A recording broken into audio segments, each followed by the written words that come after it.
¿Cuáles son los aspectos más importantes a considerar en esta ceremonia que se conmemora Cuauhtémoc? ¿Cuáles son los puntos más importantes sobre la figura de Cuauhtémoc? ¿Cuáles son esos aspectos que hay que recordar sobre la figura del señor Cuauhtémoc? ¿Qué es lo más importante a destacar, a resaltar en esta conmemoración cuando es su natalicio? ¿Cuáles creen ustedes que sean esos puntos, esas características o esos aspectos que se deben tomar muy en cuenta cada vez que es el aniversario del señor Cuauhtémoc? ¿Qué es lo que ustedes se imaginan o creen? Cuauhtémoc debe ser una figura que siempre debe estar presente en la memoria de todos los mexicanos, digamos en una memoria histórica, en una memoria cultural. La importancia de Cuauhtémoc, ¿por qué la importancia de Cuauhtémoc? O sea, pero si les pregunto seguramente de alguna otra figura histórica o relevante en la historia, tendrán más recuerdos y tal vez me puedan decir más de esa figura que de Cuauhtémoc, cuando Cuauhtémoc debería ser el principal para los mexicanos, por muchas razones, que son las razones que queremos aquí mencionar, ¿no? Tania. Bueno, pues a nivel cultural, lo que aprendí en la escuela, ¿no? Es que se sacrificó, le quemaron los pies y no habló, o sea, no delató. Se sacrificó, pero se sacrificó ¿por qué? ¿Por qué? ¿Por qué le quemaron los pies? Porque son dos cosas diferentes, ¿eh? Una cosa es el sacrificio y otra cosa es que le hayan quemado los pies. No pienses que porque le quemaron los pies eso significa que se sacrificó. No, bueno, o sea, lo torturaron a tal grado de que, pues como no habló, pues ya así fue como lo mataron, lo quemaron. ¿Pero por qué lo torturaron? Yo recuerdo que mi maestro decía que lo que querían los españoles era saber dónde estaban los tesoros. El tesoro, el oro, sí.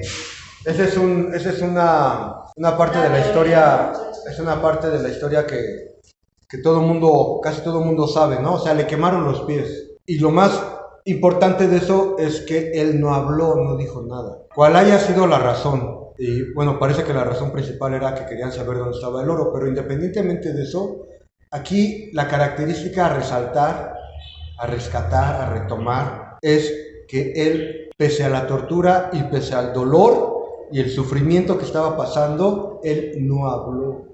Ese es un acto de valentía, de mucho valor. Eso es lo que hay que considerar, eso. O sea, pese al dolor y al sufrimiento, él se mantuvo firme en sus convicciones. Ese es el punto de esa escena. Pese al dolor, el sufrimiento, la tortura que él estaba pasando, él no se doblegó ante el invasor. Él no se doblegó ante el invasor. Eso es lo importante de ese acontecimiento histórico. Tesca. Es que fue el último Tlactuani. Fue el último Tlactuani. Pues sí, fue el último, porque pues no le quedaba otra, ¿verdad? Ya no hubo más Tlatoanis después de la invasión española. Pero eso no es un hecho realmente relevante. O sea, eso es una circunstancia derivada del acto de la guerra.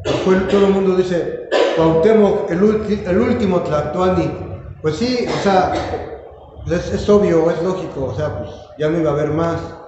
Pero, o sea, el hecho de que haya sido el último, o sea, les digo, es una circunstancia del momento, de un ambiente de guerra. Pero, o sea, es nada más información, fue el último Tlatoani. Pero no es tan relevante como, por ejemplo, que pese al dolor y al sufrimiento y a la tortura que pasó cuando le quemaron los pies, no se doblegó. Ese sí es un hecho relevante que hay que observar y que muchas veces no observamos los mexicanos, que esa es una característica del mexicano, que el mexicano puede ser tan fuerte y que puede no doblegarse ante ciertas circunstancias, pero que lo hemos olvidado y el mexicano se doblega. Ese es el punto. ¿Qué otra cosa, Sonia, nos puedes decir? Y aparte de que era muy joven. No sé la edad, pero yo considero que era un personaje muy joven. Esa es otra característica del personaje, que era que Cuauhtémoc asumió una responsabilidad. Eso es lo que se tiene que vincular con su juventud, que asumió una responsabilidad muy grande, como el hecho de ser el gobernante de una gran ciudad como era Tenochtitlan, que a muy temprana edad lo eligen Tlatoani, lo eligen gobernante en medio de una guerra, lo cual significa que él va a tener que defender a su nación siendo muy joven. ¿A qué edad no se sabe? Se piensa que tenía 21 años cuando fue elegido Tlatoani. Bueno, algunas fuentes mencionan que tenía 21 años, otras 20, otras mencionan que tenía 25. La cuestión es que era muy joven, ¿sí? Entonces, aquí el punto es asociar, vincular, ligar el hecho de su juventud con la responsabilidad, porque no se trata nada más de ser joven, se trata de la responsabilidad que él cargó a sus espaldas, en sus hombros, la defensa de toda una ciudad. Ese es el punto, y que aceptó esa responsabilidad. Ese es el punto principal. Te vamos a elegir a ti como gobernador. Él sabía que lo elegían en un momento crucial, que era para defender su ciudad, y no tuvo miedo, no tuvo temor, no le sacó a la responsabilidad. Primero, no huyó a la responsabilidad, y segundo, no tuvo miedo de enfrentar a un enemigo que era muy superior en muchos aspectos y que estaba aliado con muchas otras naciones que ellos conocían.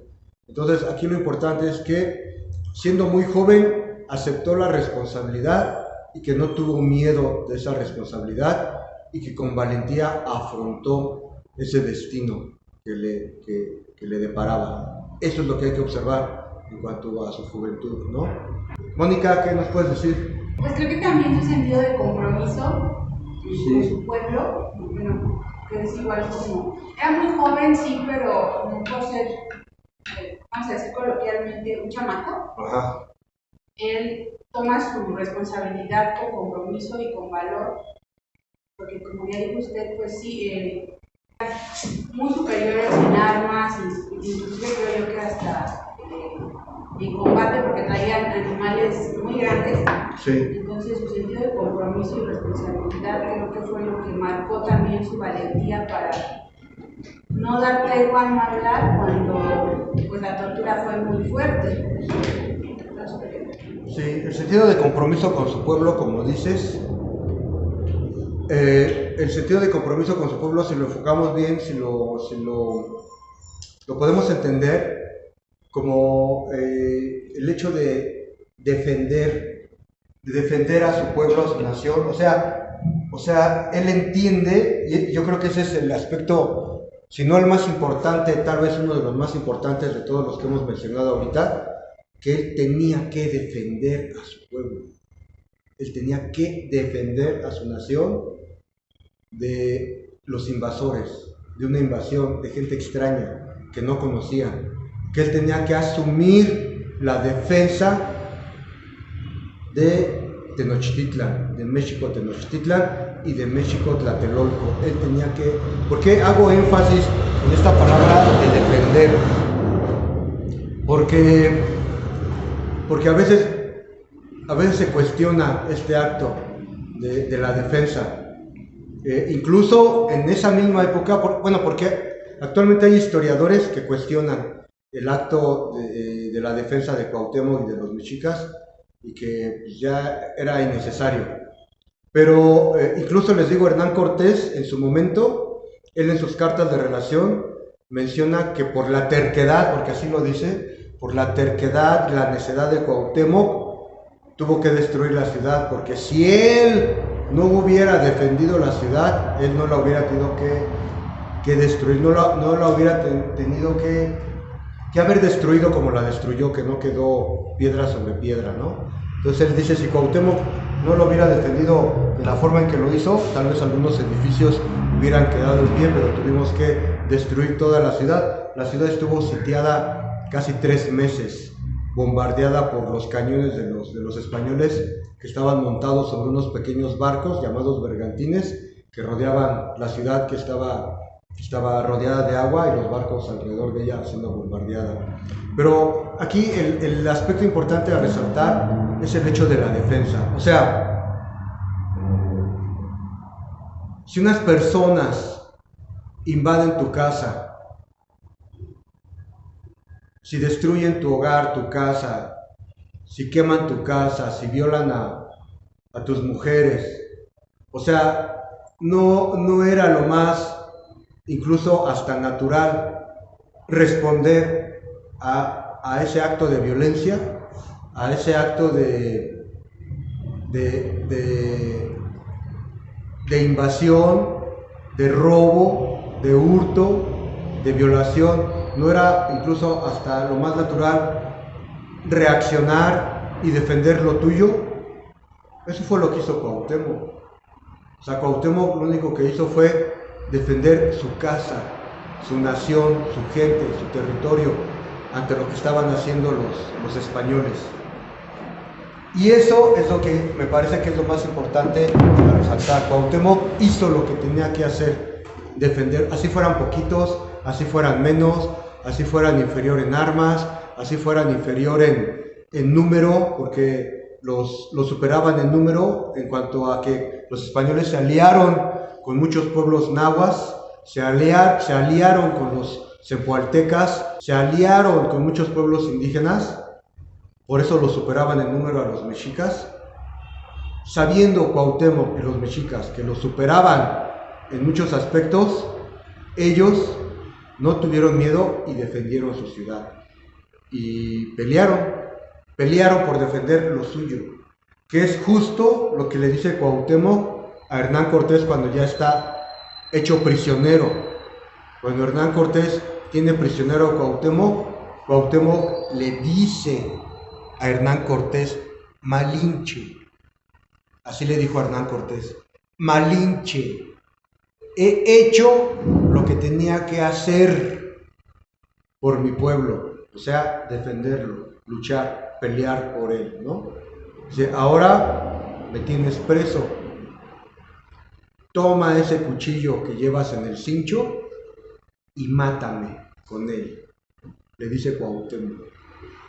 Cuauhtémoc le pide a Hernán Cortés que lo mate, no por cobardía, sino le dice que lo mate porque en la cosmovisión de los antiguos mexicanos, morir en el campo de batalla, morir en manos de tu enemigo, morir en el marco de la guerra, garantizaba tu entrada a la casa del sol como guerrero. Entonces Cuauhtémoc le está pidiendo a Hernán Cortés que, como guerreros, como capitanes de ambos bandos, él quiere morir en manos del enemigo, porque desde la cosmovisión de Cuauhtémoc, eso iba a permitir que su tonali fuera al Tonatiuhichan, la casa, el lugar a donde únicamente iban los que morían en el campo de batalla, en la guerra. Por eso le está diciendo a Hernán Cortés: mátame, ya. Pero bueno, hemos mencionado aspectos relevantes del por qué tenemos que recordar siempre la figura de el señor Cuauhtémoc.